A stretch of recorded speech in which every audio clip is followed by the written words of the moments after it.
السلام عليكم ورحمة الله تعالى وبركاته. معكم مستر حسام جمعة. يا رب تكونوا جميعا بخير وصحة وسعادة.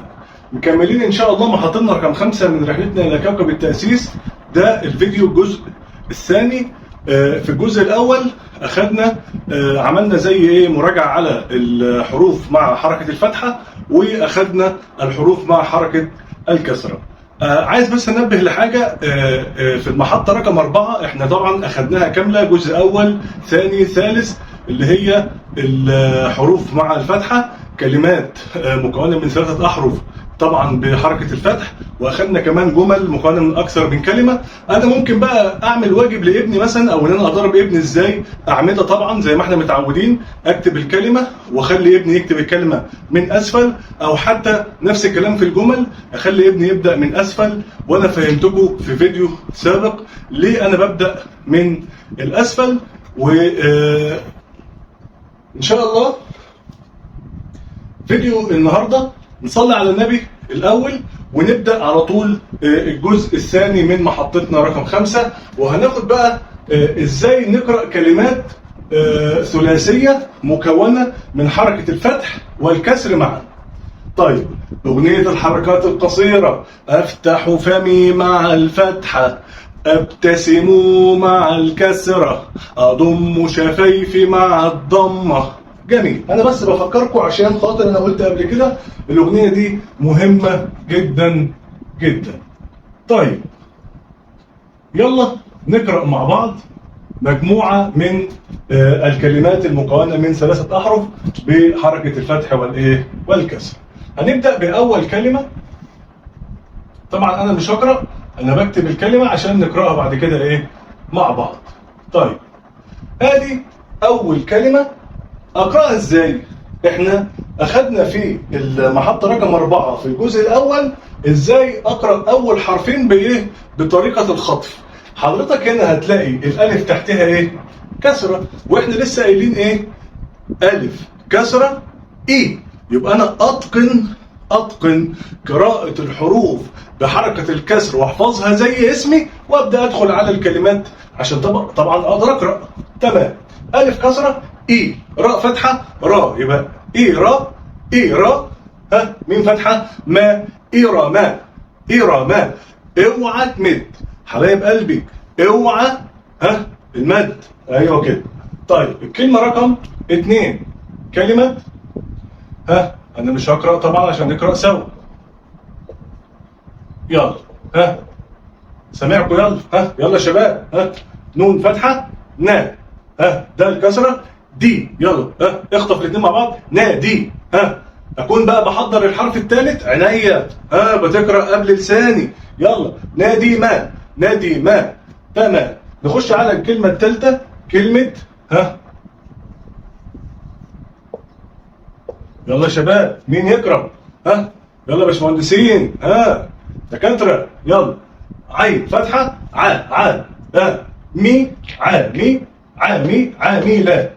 عاملة. طيب عاملة. الكلمة اللي بعدها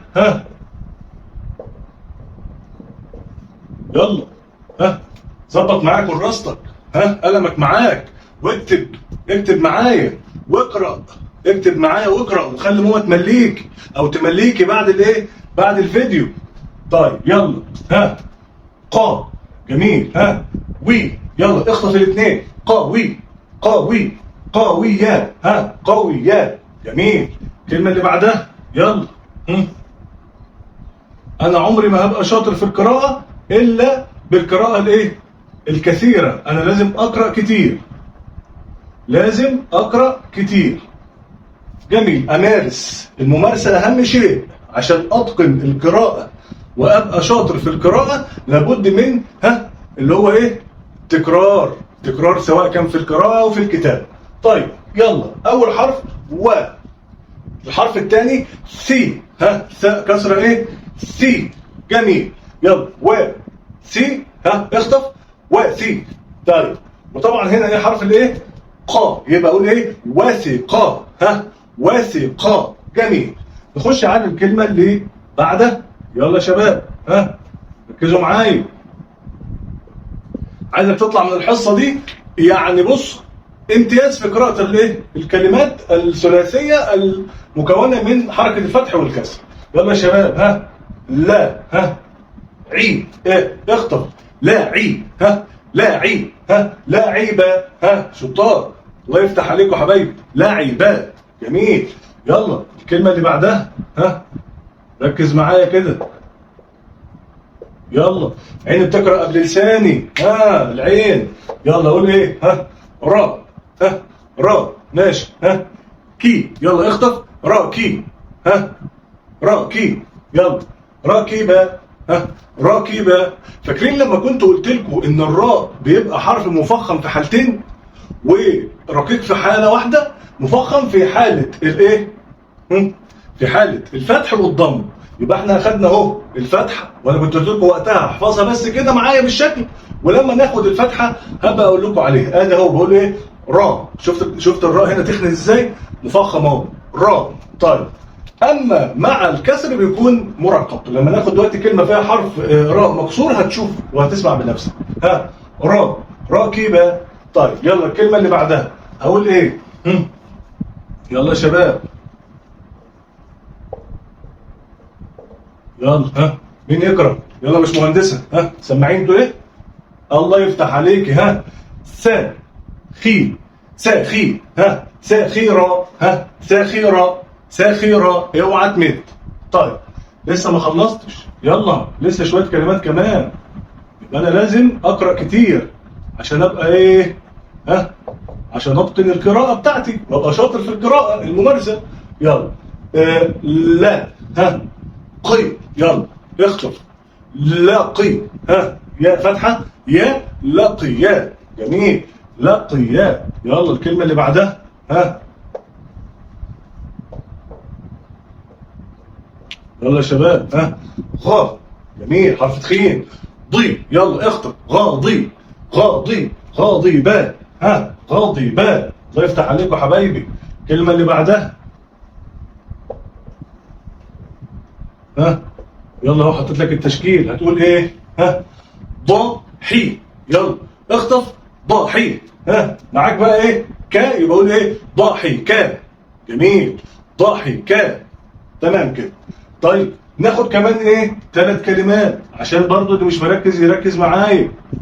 يلا يا حبايب قلبي، يا رب كده ايه دايما كده ليكوا ايه في احسن حال ان شاء الله. يلا ها فا، ماشي، ها هي، يلا اخطف، فا هي، يلا مين فتحه؟ ما، يبقى فاهما، اوعى تمد، فاهما. طيب ها الكلمه اللي قبل الاخيره، يلا ها يلا اقرا معايا، ها طا، جميل. طيب الفاء كسر ايه؟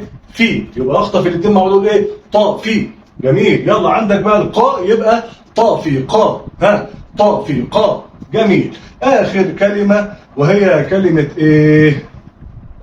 اخر كلمه، تمام اهي دي الكلمه الاخيره. يلا هقول ايه؟ فا، جميل. راء كسر ايه بقى؟ اهو جبتها لك.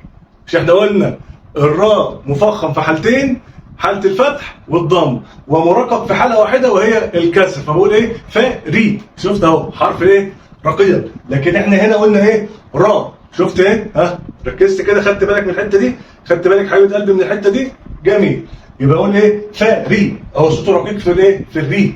فري، فري، فريحة، فريحة، جميل. طيب يبقى احنا كده قرأنا كلمات مكونة من 3 أحرف من الفتح والايه؟ والكسر. لانك مش هتلاقي كلمة كلها حروف مكسورة زي كده ما اخدنا في الافعال اللي هي او الكلمات اللي اخدناها في الفتح كان كله ايه؟ اكل كده، تمام؟ كان كله ايه؟ كلمات إيه؟ ذهب، كله كان فتح. لكن طبعا مع الكسر هنلاقي بقى فيه ايه؟ حرف مكسور 2 مفتوحين كده، تمام.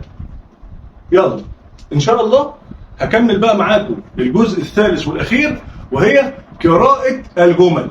يبقى هنقرأ في الجزء اللي جاي اللي هو الأخير، الجزء الثالث من المحطة الخامسة، في اللي هي بتتكلم عن حركة الكسرة. هناخد بقى إيه؟ مجموعة من الجمل نقرأها سوا وندمج حروف عشان تدينا كلمات مع بعض، ونعرف إزاي كمان نحلل الكلمة اللي بتحتوي على حركات أو حروف متحركة. والسلام عليكم ورحمة الله تعالى وبركاته.